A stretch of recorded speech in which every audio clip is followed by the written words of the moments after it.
ल्यूक.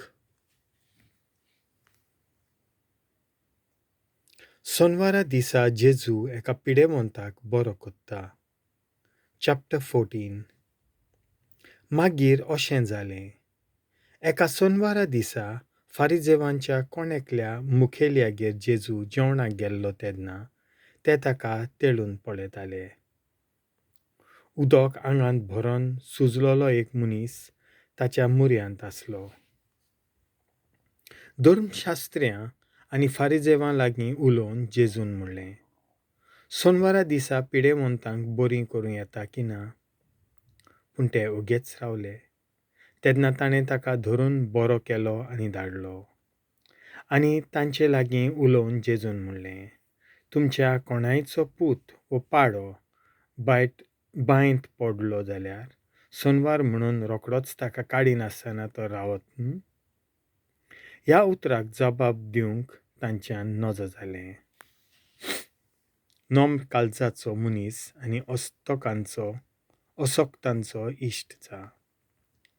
पयले वयले जागे कशे भाशेन विंचून काडटाले ते पळोवन जेवणाक आपयल्यांक जेजून अशी एक वोपार सांगली. तुका लग्नाच्या जेवणाक कोण आपयत तेन्ना वचून मानाचे सुवातेर बसूं नाका, कित्याक तुजेवन ओदीक मानादीक दुसऱ्या कोणाक ताणें घोडयेक आपयला जायत. आनी तुमकां दोगांयकूय आपयल्यात थंय येवन तुका म्हणत, तुजी सुवात हाका दी, आनी तेन्ना लज जावन तुवें निमाणी सुवात घेवची पडत. देखून कोण तुका जेवणाक आपयत तेन्ना वचून निमाणे सुवातेर बस. एपरी तुका आपयला तो येत तेन्ना ताका अशें म्हणूंक मेळटलें, इश्टा, वयले सुवातेर वचून बस. तेन्ना बरोबर जेवणाक बसलेल्या उजीर तुका मान जातलो. कित्याक आपणाकूच उंच काडटात तांकां देव खाला उडयतलो, आनी आपुणूच खालतीं जातात तांकां देव उंच काडटलो. आनी आपणाक आपयल्लो ताकाय जेजून सांगलें, तूं दनपारचें वो रातचें जेवण दिताय तेन्ना तुज्या इश्टा इश्टिणींक वो भावां भयणींक वो सोयऱ्यांक वो गिरेस्त शेजाऱ्यांक आपय नाका, कित्याक घडयेक तीं तुका परत आपणांगेर आपयतीत आनी तुजें आपोवणें बाद करीत. पूण जेवण दिताय तेन्ना दुबल्यांक, खोद्यांक, थोंट्यांक आनी कुड्ड्यांक आपय. तांच्यान तुजें आपोवणें बाद करूंक जायना म्हणटच तूं भागी जातलोय. पूण प्रमाणीक मनशां पुनर्जिवंत जातलीं तेन्ना तुजी तुका मजुरी मेळटली. व्हडल्या जेवणाक आपोवणें आनी येना जावंक निबां. हें आयकून बरोबर जेवणाक बसलेल्यांतल्या कोणेकल्यान जेजूक म्हणलें, देवाच्या राज्यान जेवणाक बसतीत तीं सुभागी. पूण जेजून ताका सांगलें, कोणेकल्या मनशान एक व्हडलें रात जेवण केलें आनी जायत्या लोकांक आपयलो. येयात, सगळें तयार जालां. अशें आपयल्यांक वचूंक सांगूंक जेवणाचो वगत जातोच ताणें आपल्या चाकराक धाडलो. पूण सगळेच एकसारके निबां दिवंक लागले. पयल्यान चाकराक म्हणलें, हांवें भाट विकतें घेतलां तें म्हाका वचून पळोवंक जाय, देखून म्हाका माफी कर म्हूण उपकार मागतां. दुसऱ्यान म्हणलें, हांवें पाड्यांचीं 5 जोतां विकतीं घेतल्यांत, तीं तपासूंक वेतां, देखून माफी कर म्हूण उपकार मागतां.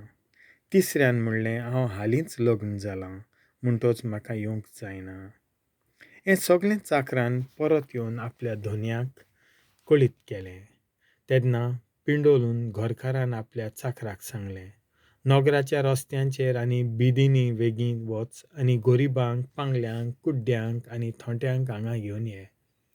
मागीर चाकरान म्हणलें, धन्या, तुज्या हुकुमा प्रमाणें केलें, तरी आसतना आनीकूय सुवात आसा.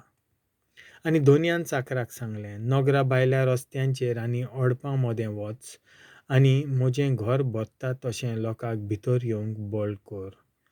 हांव तुमकां सांगतां, आपयल्यां भितरलो एकलो लेगून म्हजें जेवण चाखूंक पावचो ना. जेजूचो शिस्त जावंक गरजेचें कितें?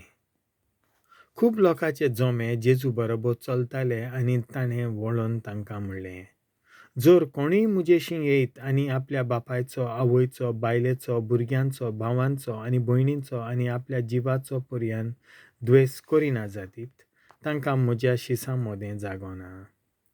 आनी जीं कोण आपलो खुरीस घेवन म्हजे फाटल्यान येयनात, तांकां म्हज्या शिसा मोदें जागो ना.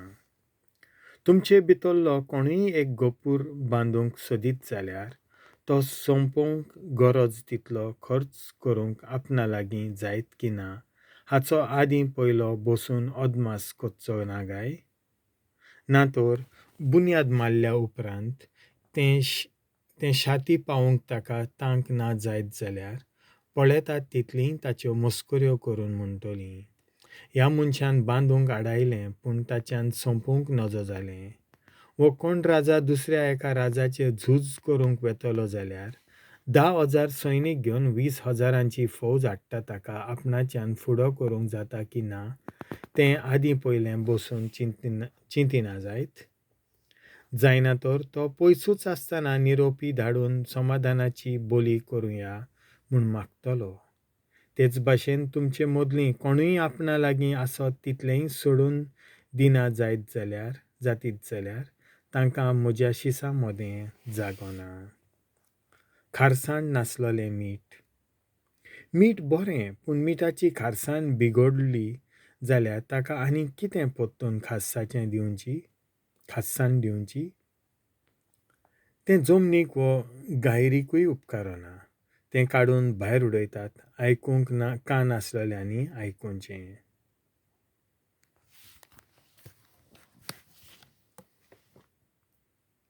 देवाचें उतर हें.